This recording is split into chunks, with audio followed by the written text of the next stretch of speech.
কোরআন ইতিহাসের কোনো বই নয়, এটি এমন একটি বই যা মানবতার মনোবিজ্ঞান শেখায়। এটি প্রকাশ করে যে যখন কেউ অন্যকে ডাকে তখন প্রথমে নিজেকে ভুলে যায়। কোরআনে উল্লেখিত নবীদের প্রতিটি যুগে পৃথিবীতে একটি নির্দিষ্ট গুণের রাজত্ব ছিল এবং সেই গুণ হঠাৎ করে উদ্ভূত হয়নি। এটি ছিল মানুষের মনের একটি বিকৃত প্যাটার্নের ফলাফল। গল্পটি আদম আলী ইসলামের সাথে শুরু হয়। গুণটি ছোট ছিল কিন্তু মনোবিজ্ঞান বিশাল ছিল। আল্লাহর আদেশ তার সামনে ছিল কিন্তু আবেগ নিয়ন্ত্রণ ভেঙে গিয়েছিল। এখানেই মানবতা শেখেনি। পুণ্যের প্রথম ধাপ হলো আল্লাহর প্রতি নয়, বরং নিজের প্রতি আনুগত্য। ইদ্রিস আলাইহিস ইসলামের যুগে মানবতা জ্ঞান অর্জন করেছিল কিন্তু তার অর্থ হারিয়েছিল। বিজ্ঞান, গণনা এবং লেখা ছিল কিন্তু কোনো ধার্মিকতা ছিল না। দর্শন বলেন না, আল্লাহ সাল্লামের সময় এসেছিল এবং পাপ ছিল শিরক, কিন্তু আসল সমস্যা ছিল সম্মিলিত ধ্বংস।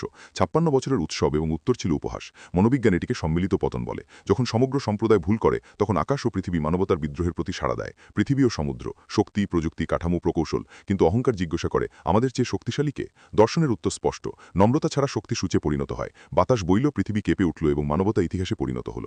ইব্রাহিম আলাইহিস সালামের সময় মূর্তিগুলি কেবল পাথর ছিল না, এগুলি ত্রুটিপূর্ণ অর্থব্যবস্থা ছিল। পিতা মূর্তি তৈরি করেছিলেন, সন্তানটি ঈশ্বর ছিল, একটি পুত্র। আগুন জ্বালানো হয়েছিল কিন্তু আল্লাহ আগুনকে বলেছিলেন, তুমি আমার আইনের মধ্যে আছো। বিজ্ঞানের বার্তা একটি সাপ, লজিস্টিক, কিন্তু মানুষ তাদের নিয়ন্ত্রণ করে। লুত আলাইহিস সালামের সম্প্রদায় অপরাধ করেনি, বরং নির্লজ্জতা করেছিল। এটি ছিল তাদের আকাঙ্ক্ষা। যখন আনন্দ উদ্দেশ্য হয়ে ওঠে তখন সমাজ ভেঙে পড়ে। ভূতাত্ত্বিক পতন নৈতিক পতনের প্রতিক্রিয়া ঘটে। ইউসুফ আলাইহিস সালামের যুগ ছিল একটি ষড়যন্ত্র, একটি চরিত্রের হত্যা।